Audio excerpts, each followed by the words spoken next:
ವರ್ಷ ಗುಜರಾತದ ಮುಖ್ಯಮಂತ್ರಿ, ಭಾರತದ 10 ವರ್ಷ ಪ್ರಧಾನಮಂತ್ರಿ. ಆದರೆ ಇಲ್ಲಿಯವರೆಗೆ ಒಂದೂ ವಿರೋಧ ಪಕ್ಷಗಳಿಗೆ ನರೇಂದ್ರ ಮೋದಿಯವರು ಭ್ರಷ್ಟಾಚಾರ ಮಾಡಿದಂತ ಒಂದು ಕಳಂಕ ಇಲ್ಲಾರಂತ ಪ್ರಧಾನಮಂತ್ರಿ ನಮ್ಮ ದೇಶದಲ್ಲಿ ಆಗಿದ್ರೆ ಅದು ನರೇಂದ್ರ ಮೋದಿಯವರ ಕೈ ನಾವೆಲ್ಲ ಹೆಮ್ಮೆ ಅಂತ ಹೇಳಬೇಕು.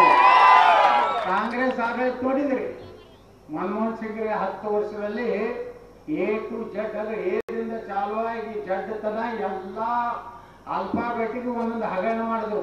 ಕೆ ಆದರ್ಶ ಹಗರಣ, ಬಿ ಬೋಬರ್ಸ್ ಹಗರಣ, ಸಿ ಕೋಲ್ ಹಗರಣ, ಎಚ್ ಹೆಲಿಕಾಪ್ಟರ್ ಹಗರಣ, ಜಡ್ ಜಡ್ ನಕ್ಕ ಅನ್ನುವಂಥದ್ದು. ನಾವೇನು ಸೈನಿಕರ ಶವಪೆಟ್ಟಿ ಒಳಗೆ ಸಹಿತ ರೊಕ್ಕ ತಿನ್ನುವಂಥ ಕೆಲಸ ಈ ದೇಶನಾಗ ಆಗಿದೆ. ಲಕ್ಷಾಂತರ ಕೋಟಿ ರೂಪಾಯಿ ಹಗರಣ, ಅದು 3G 2G ಹಗರಣ. ಆದ್ರ ಈ 10 ವರ್ಷದಲ್ಲಿ ನರೇಂದ್ರ ಮೋದಿ ಅವರು ಬಂದ ಮೇಲೆ ಒಂದೂ ಹಗರಣ ಇಲ್ಲಾರಂತ ಸರ್ಕಾರ ನರೇಂದ್ರ ಮೋದಿ ಅವರ ಹತ್ರ ನಾವು ಹೆಮ್ಮೆಯಿಂದ ಹೇಳ್ಕೊತೀವಿ.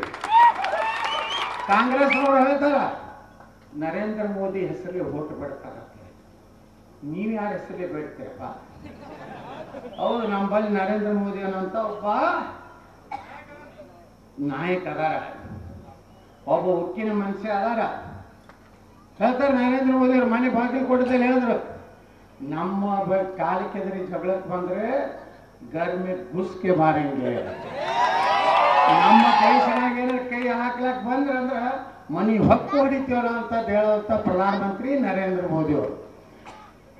ಮೊದಲು ಹೆಂಗಿತ್ತು ನಮ್ಮ ದೇಶದ ಸೈನಿಕರ ಹೆಂಗಿತ್ತು ಪರಿಸ್ಥಿತಿ? ಕಾಶ್ಮೀರದಲ್ಲಿ ನಮ್ಮ ಸೈನಿಕರ ಶಿರಚ್ಛೇದ ಮಾಡಿ ಪಾಕಿಸ್ತಾನದ ಮಿಲಿಟರಿಯವರು ಅದನ್ನು ಒಯ್ದು ಪಾಕಿಸ್ತಾನದ ಲಾಹೋರ್ನಲ್ಲಿ, ಕರಾಚಿಯಲ್ಲಿ ಮೆರವಣಿಗೆ ಮಾಡ್ತಾ ಇದ್ರು. ತಡ ಏನೈತಿ ಭಾರತದ ಗಡಿ ಒಳಗೆ ಹೋಗ್ತಾ ಇದ್ರು.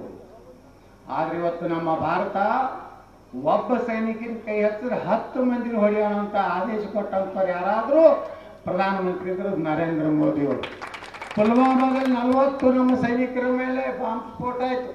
ಅವ್ರು ಡ್ಯೂಟಿಗೆ ಹೊಂಟಿದ್ರು ಬಾರ್ಡರ್ಗೆ, ಅವ್ರನ್ನ ತಳಗ ನೆಲದಲ್ಲಿ ಬಾಂಬ್ ಬಿಟ್ಟು 40 ಸೈನಿಕರ ವೀರಮರಣ ಆಯ್ತು.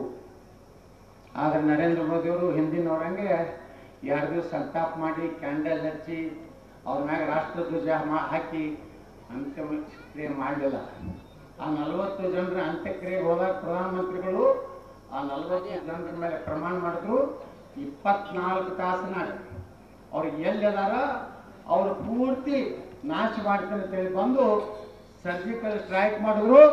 800ರಿಂದ 900 ಹಂದಿಗಳು, ಪಾಕಿಸ್ತಾನ ಹಂದಿಗಳು ಸತ್ತು ಹೋದ್ರು. ವಿರೋಧ ಪಕ್ಷದವ್ರು ಕೇಳಿದ್ರು, ಇಷ್ಟು ಜನ ಭಯೋತ್ಪಾದಕ ಸತ್ತಿದ್ದಕ್ಕೆ ನಿಮ್ಮಲ್ಲಿ ಏನು ಸಾಕ್ಷಿ ಇದೆ? ಅವಾಗ ನಾ ಹೇಳಿದೆ, ಇವ್ರನ್ನೆಲ್ಲ ರಾಹುಲ್ ಗಾಂಧಿನ, ಮಮತಾ ಬ್ಯಾನರ್ಜಿನ, ಕೇಜ್ರಿವಾಲ್ನ, ಲಾಲೂ ಪ್ರಸಾದ್ನ, ಮುಲಾಯಂ ಸಿಂಗ್ ಯಾದವ್ನ ಇವ್ರನ್ನೆಲ್ಲ ವಿಮಾನಕ್ಕೆ ಕಟ್ಟಿ ಅವ್ರು ಎಲ್ಲಿ ಬಾಂಬ್ ಹಾಕಿ ಸತ್ತಿರಲ್ಲ ಅಲ್ಲಿ ಹೋಗಿ ಇವ್ರು ಹೋಗಿರಿ, ಮೈರೂರ್ ಸಾಬ್, ಬೇಗೂರ್ ಸಾಬ್, ಮೋದಿನ್ ಸಾಬ್ ಅಂದ್ರೆ ದೇಶದ ರಕ್ಷಣೆನೂ ಇರ್ಬೇಕಾಗಿಲ್ಲ, ಬರೀ ಓಟ್ ಬೇಕಾಗಿದೆ. ದೇಶ ವಿರೋಧಿ ಚಟುವಟಿಕೆ ಎಲ್ಲಿಗೆ ಬಂದಾವ ಇವತ್ತು?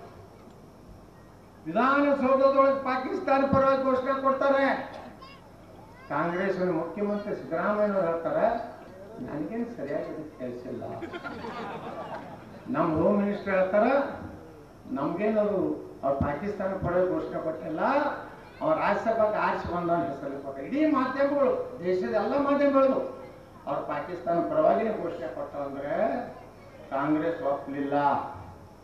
ಮೊನ್ನೆ ಆದ ನಂತರ ನಾವು ಒತ್ತಾಯ ಮಾಡಿದ್ವಿ, ವಿಧಾನಸಭೆಯಲ್ಲಿ ದೊಡ್ಡ ಪ್ರಮಾಣದಲ್ಲಿ ಚರ್ಚೆ ಆಯಿತು.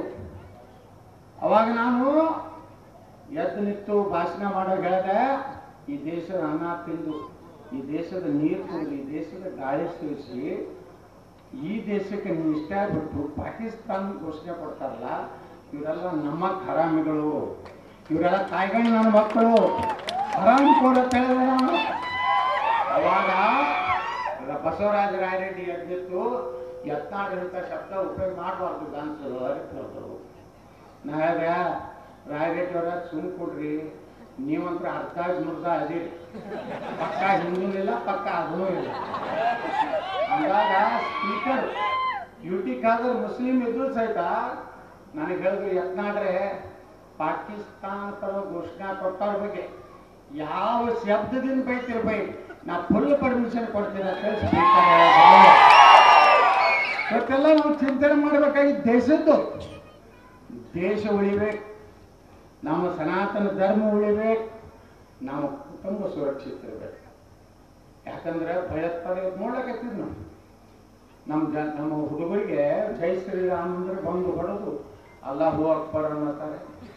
ಈ ಕಾಂಗ್ರೆಸ್ ಬಂದ ಮೇಲೆ ಇಷ್ಟವ್ರಿಗೆ ಸೊಕ್ಕ ಬಂದ್ಬಿಟ್ಟದ, ಅವ್ರದೇ ದೇಶನಾಗ ಆಗ್ಬಿಟ್ಟದ. ಇವತ್ತು ನಾವು ರಾಜ್ಯದಾಗ ಯಾರನ್ನ ಬೇಕಾದ್ ಮಾಡಿದ್ರು ನಡಿಬಹುದು ಅಂತ ಹೇಳಿ